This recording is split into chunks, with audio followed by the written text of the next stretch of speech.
Hello dear friend, welcome back to my channel. I hope कि आप सब अच्छे होंगे। आज हम इस वीडियो के अंदर सीखने वाले हैं कि जब हम एमआरआई ब्रेस्ट जी मॉडलिटी के ऊपर करते हैं तो उसमें एक हम सीक्वेंस को रन करते हैं डायनेमिक सीक्वेंस की पोस्ट प्रोसेसिंग कैसे की जाती है और उसमें हम ग्राफ को किस तरीके से जनरेट करते हैं, वो सब हम आज इस वीडियो के अंदर सीखने वाले हैं। तो अभी मैं जो वीडियो बना रहा हूँ वो जी मॉडलिटी में हम पोस्ट प्रोसेसिंग देख रहे हैं। डायनेमिक में ब्रेस्ट की डायनेमिक पोस्ट प्रोसेसिंग देखेंगे और इसके बाद मैं एक वीडियो अपलोड करूंगा जिसमें मैं सीमेंस के लिए जो हम एमआरआई ब्रेस्ट करते हैं तो उसकी पोस्ट प्रोसेसिंग सिखाऊंगा।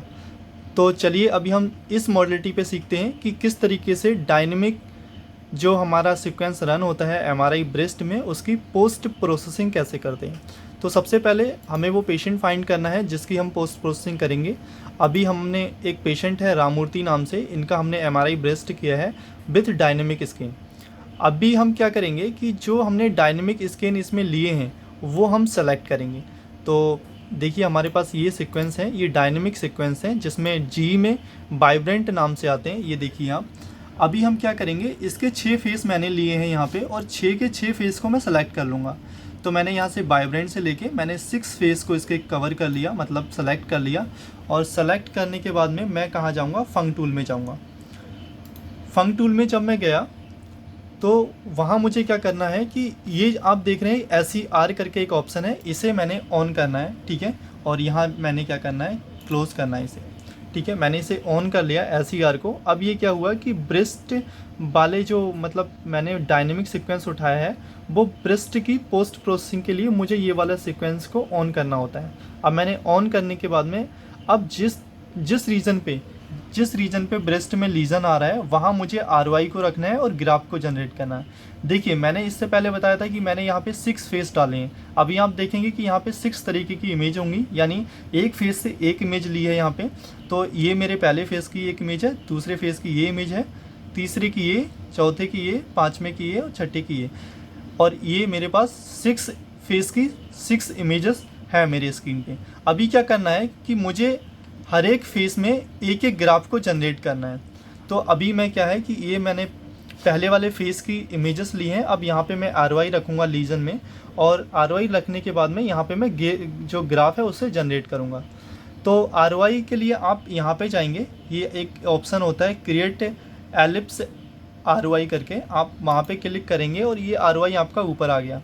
अभी आपको लीजन के ऊपर रखना है, लीजन को कवर करते हुए। तो देखिए मुझे ये लीजन लग रहा है, इसे मैंने अभी छोटा कर लेता हूँ।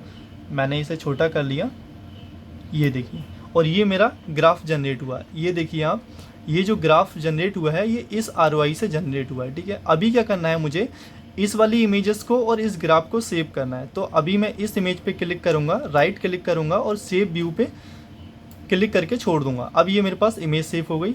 अभी मुझे ग्राफ को सेव करना है, तो ग्राफ पे मैं राइट क्लिक करूंगा और यहाँ पे सेव व्यू पे जाके इसे छोड़ दूंगा। ये मेरे पास ग्राफ भी जनरेट हो गया।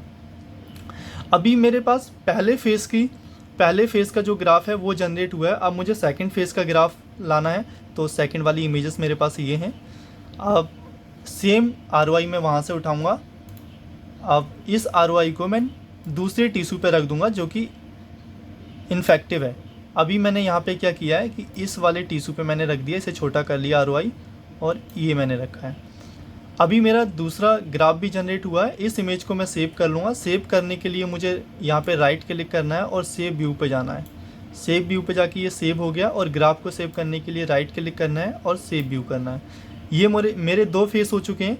अभी मैं तीसरा जो ROI रखूँगा वो नॉर्मल टिश्यू पे रखूँगा, क्योंकि इनका कंपेरिजन देखना होता है कि हमारे नॉर्मल वाले में किस तरीके से जो कंट्रास्ट है वो वॉश आउट हो रहा है, और जो अबनॉर्मल सेल्स हैं उसमें किस तरीके से कंट्रास्ट वॉश आउट हो रहा है। तो अभी मैं यहाँ पे एक रखता हूँ थर्ड फेस में, ये मेरा तीसरा फेस है। तो यहाँ पे मैंने ROI उठाया और ये नॉर्मल मैंने एक नॉर्मल पॉइंट पे मैंने यहाँ पे रख दिया। ये देखिए मैंने इसे छोटा किया है, यहाँ पे रख दिया, और तीसरा ग्राफ मेरा ये जनरेट हो गया। अभी मैं इस इमेज को सेव कर लूँगा। सेव करने के लिए राइट क्लिक करेंगे और सेव व्यू पे जाके छोड़ देंगे। सेम ग्राफ पे क्लिक करेंगे राइट, और सेव व्यू पे जाके छोड़ देंगे। अब देखिए इसी तरीके से मुझे 6 फेस मिलते हैं, और 6 फेस में इसी तरीके से मुझे एक एक ग्राफ को जनरेट करना होता है और उस ग्राफ को सेव करना होता है। तो ये इसकी पोस्ट प्रोसेसिंग रहती है। अब इनका ग्राफ का मतलब समझ लेते हैं कि ग्राफ क्यों जनरेट करते हैं और इसकी ज़रूरत क्यों पड़ती है। तो देखिए, समझते हैं ग्राफ जो होते हैं वो 3 तरीके के ग्राफ होते हैं। अभी मैं आपको समझाता हूँ कि 3 तरीके के ग्राफ किस तरीके से होते हैं और वो क्या रिप्रेजेंट करते हैं। मेरी जो ये देखिए, ये 3 तरीके के ग्राफ होते हैं जिनका नाम परसिस्टेंट होता है और प्लेटू होता है और वॉश आउट होता है। ये हम मैमोग्राफी जब ब्रेस्ट करते हैं तो उसमें जो डायनेमिक सीक्वेंस होता है उनसे फॉर्म किए जाते हैं। तो इन तीनों ग्राफ का मतलब समझते हैं। ये जो ग्राफ है वो टाइप 1 का ग्राफ है, ये जो है वो टाइप 2 का ग्राफ है, ये टाइप 3 का ग्राफ है। तो 1 में क्या होता है कि किसी लीजन ने कंट्रास्ट को इन्हांस किया और वो कंटिन्यूसली उसकी जो सिग्नल इंटेंसिटी है, उस लीजन की जो सिग्नल इंटेंसिटी है वो बढ़ते चली जा रही है, उसकी इंटेंसिटी कभी कम नहीं हुई। तो उस तरीके का ग्राफ अगर हमारे सामने शो होता है तो उसे बोलते हैं परसिस्टेंट ग्राफ। और दूसरा वाला जो ग्राफ होता है वो होता है फ्लैटू ग्राफ। उसमें क्या होता है कि एक टाइम तक उसकी इंटेंसिटी बढ़ेगी, उसके बाद में उसकी इंटेंसिटी मतलब क्या कह सकते हैं कि स्टेबल हो जाएगी उसकी इंटेंसिटी, और धीरे धीरे क्या होगा कि एक टाइम ऐसा आएगा कि उसकी इंटेंसिटी काफ़ी टाइम के बाद में कम होने लगेगी। लेकिन थर्ड वाले जो ग्राफ होता है, जो तीसरा वाला ग्राफ होता है, उसकी इंटेंसिटी एक टाइम तक बढ़ेगी और बढ़ने के तुरंत बाद उसकी इंटेंसिटी एकदम कम हो जाएगी। तो उसे बोलते हैं बॉस आउट ग्राफ। ये जो होता है वो टाइप 3 का ग्राफ होता है। आप देखिए, इस तरीके से ये तीनों ग्राफ को रिप्रेजेंट किया गया है। पहले वाले में जिसकी इंटेंसिटी लगातार बढ़ती जा रही है जिस लीजन की, उसे बोलते हैं परसिस्टेंट ग्राफ, टाइप 1 का ग्राफ होता है। फ्लैटू जिसकी इंटेंसिटी एक टाइम तक बढ़ी है और उसके बाद में उसकी इंटेंसिटी स्टेबल हो गई है, उसे बोलते हैं फ्लैटू ग्राफ। और बॉस आउट मतलब एक टाइम तक उसकी इंटेंसिटी तो बढ़ी है, उसके बाद में क्या किया उसने, एकदम उसकी बॉस आउट हो गई है, मतलब उसकी इंटेंसिटी एकदम कम हो गई है, उसे बोलते हैं बॉस आउट, जो कि टाइप 3 का ग्राफ होता है। तो इस तरीके से 3 ग्राफ को जनरेट किया जाता है और इन तीनों से ही रिप्रेजेंट किया जाता है जो हमारे पास लीजन है तो वो किस टाइप का लीजन है।